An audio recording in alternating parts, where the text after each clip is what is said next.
Government polls have a lying tendency. Well, Jafar, this actually wasn't a government poll. It was from the UNDP. But we do get your concern in terms of the figures, feeling that it must be more than what has been reported right there. And it's a story that we'll be following as well, not only with the figures, but how do we move this forward and have less of this that we're seeing. But also, a key incident happening yesterday, the summoning or lack of King Kaka, Kennedy Ombima, to the DCI headquarters to record a statement. And as he got there, on Twitter, the DCI retracted that and said they hadn't called him in for questioning, they hadn't done this particular issue, even if King Kaka went on and gave the name of the officer who had summoned him, and the number as well, and the room in which he was supposed to go at the headquarters. So when we sit and look at this particular story, what are we missing? Did the DCI summon him and then hadn't expected the public backlash and then had to hastily, retract? What was going on, Ken? I think there was a someone. Whether we deny it, we know something happened. Somebody from the DCI, out of his own volition or something, called him.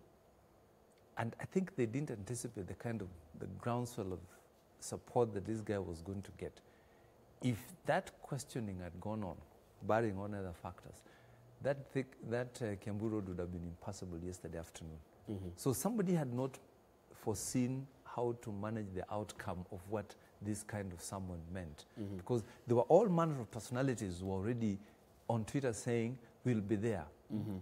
We had people like Martha Karua coming on board, all these other guys who don't just come alone. They come with a certain critical mass.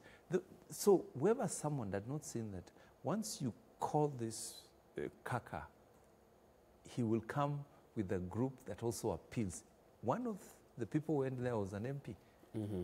Jago himself. Right. And an MP has a whole organizing, mobilizing capacity. And I think for me, it was a mistake even to imagine that you want to call this person. The best way would have been if somebody wanted to leave it, just let it fizzle out. But once you give the publicity, and I think King Kaka milked it. Right. That is it. It just built onto the momentum. More people yesterday went. The ones who had missed out the song, Wajinga Nyinyi, went out looking for it. Right. So in a way, we make these missteps. We have these missteps all the time. Policy missteps. Somebody excited somewhere and doesn't sit to unfurl the whole scenario and look at it and say, what are the likely things? So whoever did it, it was going to work against everybody else. Right. But I think it's important that they called back and a discussion was held around it to manage. This is the voice that is speaking. Let's listen to it. You don't want to step on it and quash it. There is a message that is being mentioned. It talks about certain audits.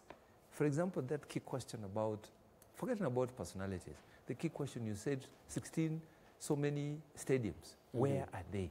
Right. Everybody asks the question, but doesn't have a platform to ask that question. Mm-hmm. So the questions that King Kaka raised are questions in many people's heads. So the whole thing is to listen to this voice and not to try and quash it. Dennis, I'll come to you as a lawyer. Yes. And as a DCI summoned King Kaka for questioning. What grounds would they be summoning him on based on this particular song? Because if you watch the song, yes. There's no person he has named. He might have said Anyoka, but he has not said Dennis Anyoka. There are millions of Anyokas across the country, so you can't claim this is you. Really, why would they be calling him in for questioning? I think there has been a systematic attempt by the state to ensure that they silence Kenyans who speak out what it is they want to speak, especially if it is things that affect them. We have had in the past few years, Parliament being used to pass laws that they will want in the name of controlling cyberbullying, but they actually want to control the freedom of speech of Kenyans, the guarantees that are there in the Constitution, and you realize that Kenyans are now more informed about their rights and the laws that allow them to do this. We have had people go to court. I think one time, one of the cases that we've had in court is one by Cyprian Nyakundi, if you remember, that he put up a write-up and called Waiguru names. And the DCI attempted to charge him, and the matter has been in court. And the court has challenged some of these provisions. It's just that sometimes when the Parliament passes the law, people don't readily go to court to challenge this because some of those laws are outrightly unconstitutional and illegal in themselves. But I think, Jeff, the main issue here is that there are people who are failing to appreciate that there is the message and there's the messenger. Right. King Kaka, I don't know him personally, but today I could walk to Kiambu and stand with whoever they would be called King Kaka and defend him for free. Why? Because the message is clear. It's the same message I would want to talk about. It's the same message that I have been speaking about and so many people have been speaking about, albeit in different platforms in different ways. It's such simple things like the DCI was doing, summoning a messenger of a message that is very clear and in the hearts of everyone that triggers revolutions. Right. In fact, if you go to the history in Africa, how people turned against government, it was just simply a person who was considered as a peasant out there, who were police arrested and harassed, and the world felt, no, this is wrong. Right. You can't do this. We already pushed out to the limit. This is a human being. You cannot do this. We do not need you. This is not your powers. And I think the country is slowly moving towards a state in which we may not keep taking this kind of problems every day and have our, what I call mediocrity, where we admit government to assault Kenyans, to do things, to silence Kenyans. There's a lot of mass murders and it's not accounted for. These are issues that King Kaka is talking about, and they're not new. They have been there. We have had commissions investigating police brutality. We have had people have asked, what happened to Baby Pendo? Nobody's talking about it. So if somebody speaks, you cannot therefore try to silence that particular person. I relate King Kaka to Raila Odinga in many ways in the previous sitting. Many people could follow Raila Odinga, not because of him as a person, but because he had a message of hope. That is what people are following. It's not about the person himself. Today, if King Kaka was to be the person voicing this out, which for some time we have not had anybody even able to remind Kenyans that we have issues that we think state got involved, and we thought that there could be some clarity and closure on these issues, government bringing those who are culprits into account, and nobody's doing it. So somebody here appears and in his very artistic way presents and reminds Kenyans about this. You cannot dare touch that person, because then you are not dealing with King Kaka. You're dealing with many millions who are associated with that message, who will be willing to sacrifice even their lives to ensure that that message sinks to the people. Well, as we see, the DCI retracted that particular summon, if they had indeed given it out. But also, there might be a court case as far as Kirinyaga governor is concerned with that particular song if it is not pulled down. So we'll wait and see whether it actually gets to the corridors of justice right there. Before we move from the PDN to other stories, though, Nairobi County, as a whole, they're still waiting to see how we move forward. MCA is now accusing Speaker Elachi of joining camp blocking Sonko impeachment. Speaker Elachi was actually supposed to be on the show this morning to go through a newspaper review, but we'll still move on with this story because yesterday there was supposed to be a county sitting in the assembly so as to move an impeachment motion. They then decided to have consultation on that. Today, he's supposed to go to Voi for assault charges. That is still to wait and see. But why the change of heart in tone in terms of what's happening at the Nairobi County Assembly? Are they not sure? And in terms of consultation, who are they going to consult in terms of which move to do? Because the issue that have been brought up isn't something that happened overnight. It has been seen for quite a while. We haven't had a deputy governor for quite a while. The monies that we're talking about missing are there and they've been spoken about. Who are they consulting? Are they consulting among themselves, or what do you think, Ken? I think the biggest thing here, the biggest thing that comes out of here is Sonko is not asleep. He's fighting to save his job. And somebody from his camp, he has supporters who will try and frustrate efforts that may move towards removing him. He's a politician. He's surviving. And he has managed to divide the MCAs. And what they're doing, if they realize that the numbers want him out are going to be more, they're going to use, that's what they're saying, there is a technique being employed to make sure that special sitting doesn't take place. Create what we call a quorum hitch. Send people, and Kenyans and our politicians just love the per diem. If you send me to Lamu for 2 weeks, I'll have no business coming to sit in Nairobi and get nothing and impeach somebody. The drive of this is about our greed. The money is, they are sending people to special committees.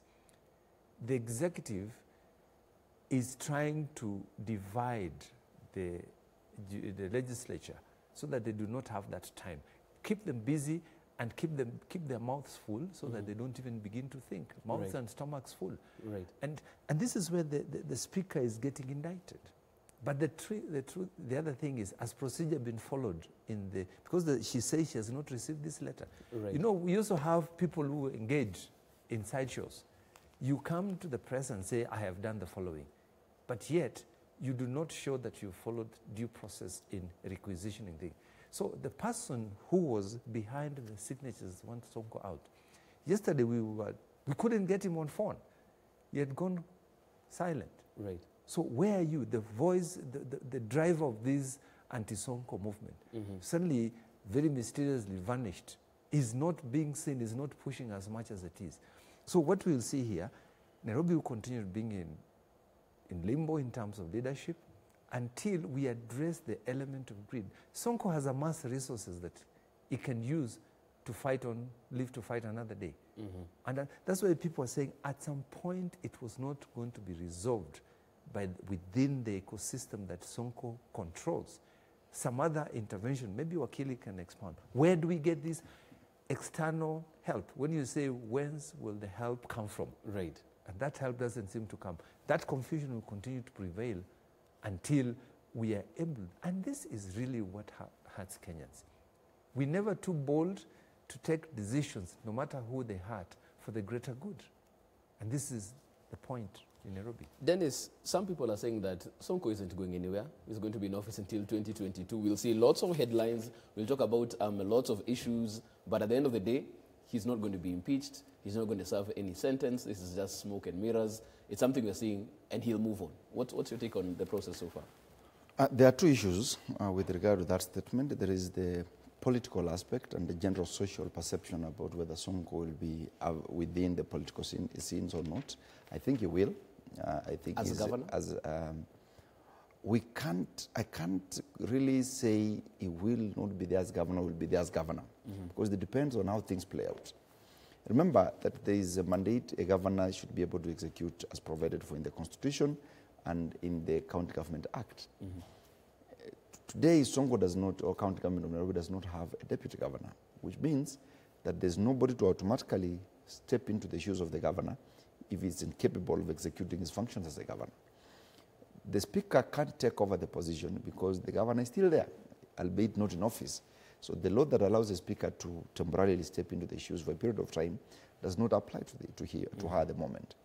So what that means is that the governor will be available, but will not be able to execute his functions pending the court case, unless the petition that is intended to be filed by the Council of Governors is filed and successfully reverses this position, and therefore those directives by the plea courts are reversed, that they do not access the office.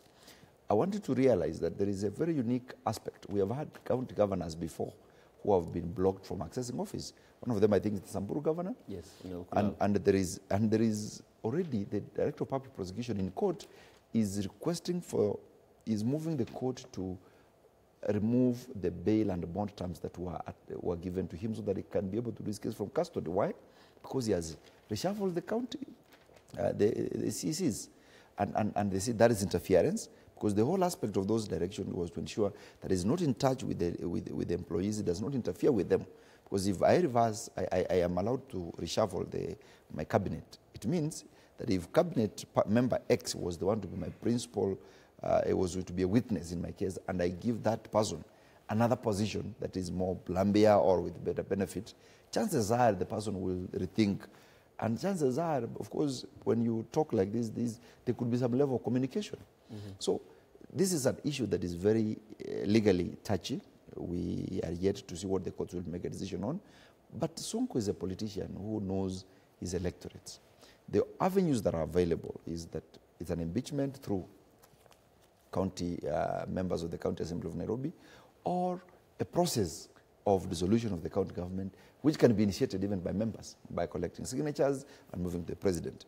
But again, even collecting signatures is going to be tricky because, one, Sonko has the resources to interfere with the collection of signatures. And it's not 2,000 signatures you are collecting. It's quite a number of signatures, a percentage of the population, which is quite high. So it's a whole logistical issue. It needs so much political goodwill, which has to come from very many quarters to get Nairobi off. But perhaps if we continue with the same scenario over time, even the members of the council will find themselves incapable of performing their functions, because some bills have to be signed. The governor won't be able to sign those bills. Right. So over time, whatever they have and they're enjoying and spending will not be available even at their disposal. Right. And when it gets there, I am very sure that they will not think about themselves. They will not think about, it's not about the people, but they will think about how do they get themselves out of this, and they're able to operate. So it will not be about Sonko in person. Okay. And then there's something that is really interesting from that ruling of Justice Mumbi. What does it mean? Is it the physical office? Or the office of the governor. Office of the governor. And that therein attaches all the duties. Because like Kiambu governor is saying, I'll set up another, what we call a digital office, where I can, a virtual office where I can operate. You know, that clarity of what it means, is it actual suspension or just physical removal? Right. Because the office can operate from anywhere. Because that is the lawyers engage us in a lot of legal jargon and lacunas. They're looking for commas and full stops and where there is none.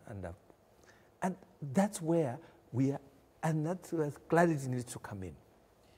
Jeff, I think it has been stated time without number that a governor's office is an office in personum. It's in person. It's not about the... Is it a physical premises? It's not about the physical premises.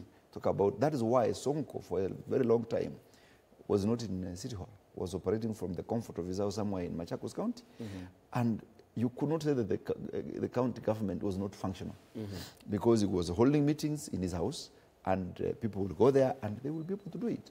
As a governor, you can sign bills. It doesn't have to be in your specific office. There, of course, you expected that you be around. You have a physical location where you'll be accessed, where you'll run your functions. But it's not that it's about the structure. And that is why today I've said the Director of Public Prosecution is challenging the decision by the Samburu governor to reshuffle his cabinet. That is why you find the Council of Governors today want to challenge the barring of the governors that have been charged from in corruption cases, or they have criminal cases in court, from accessing the office. If it was about they are able to handle it, they will not even bother, because then they don't need the physical office actually. They will just be in the comfort of wherever they are, they'll do their functions. Sonko will give instructions, run, do everything that is supposed to do. But there is a far-reaching effect in terms of office. It is the functions.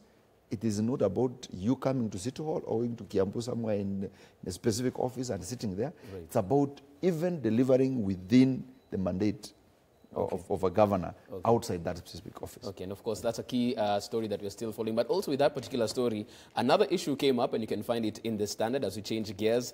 Lead by example. MPs tell Uhuru on conflict of interest. Lawmakers accuse president of doublespeak, saying he's a beneficiary of their free legal services. And of course this came to the fore during Sonko's case. Bantery of lawyers. We had the leader of majority from the Senate right there. We had Dan Manzo also there. We had Mutula Kilonzo Jr. as well. And therein stood the conflict of interest that was now become public discussion. But Senator Linturi talks about the fact that, does it mean that when Murkomen represented him during the petition and Senator Kithure appeared at the ICC, there was no conflict of interest then? Has it become conflict of interest when Murkomen is representing Governor Sonko in court? I think the president is a master of doublespeak. So as he asked the AG to fast-track this to cabinet so that he can go to parliament, do we see this conflict of interest law actually come to fruition? Dennis, very quickly before we go to the break. Or might he have to now also retrace his steps back and realize that he's got himself also in a catch-22 as the president? I think lawyers are governed by the professional ethics. We have a body, the Law Society of Kenya, that regulates our conduct.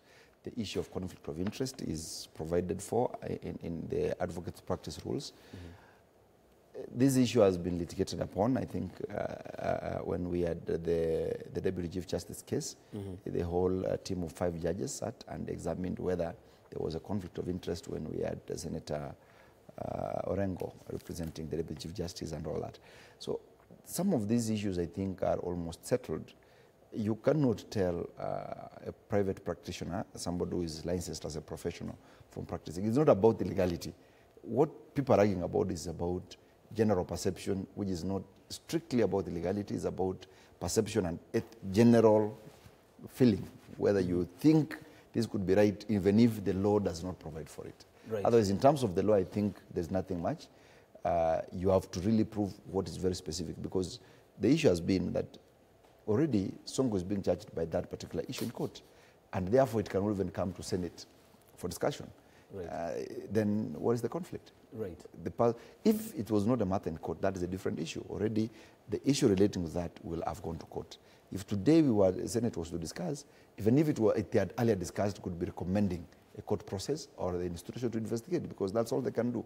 So, really, I think it is, for me, an issue of a very generalized feeling that there's a conflict of interest, but that has not been specifically pointed out and specific set out by even those people who feel there's a conflict of interest between the lawyers who represented Sonko and their functions as senators. Okay, I'll be getting Ken's response on that, because I'll have to take a short break on that particular issue, but I'll come back and deal with that in terms of the conflict of interest, and if the president will actually push it through, as he had said in his Jamhuri Day address right there. MC Chapo says, I'm watching the show from Kagumo, Kirinyaga, loving the discussion right there. That headline, 16 million Kenyans wa, hiyo ni noma sana. Githogori Eunice Walondiani, I agree politics is more than development by far. 70% in Kenya is politics, 30% development. I don't see us achieving the big four on that particular issue. Edwin Osel saying, and of course, as all of this is going on, we are keenly watching what is happening as far as development is concerned.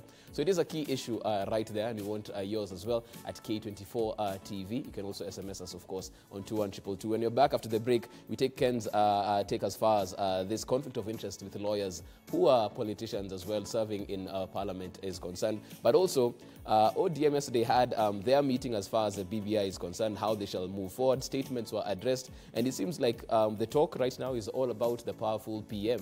Have it or not. We discuss that after the break.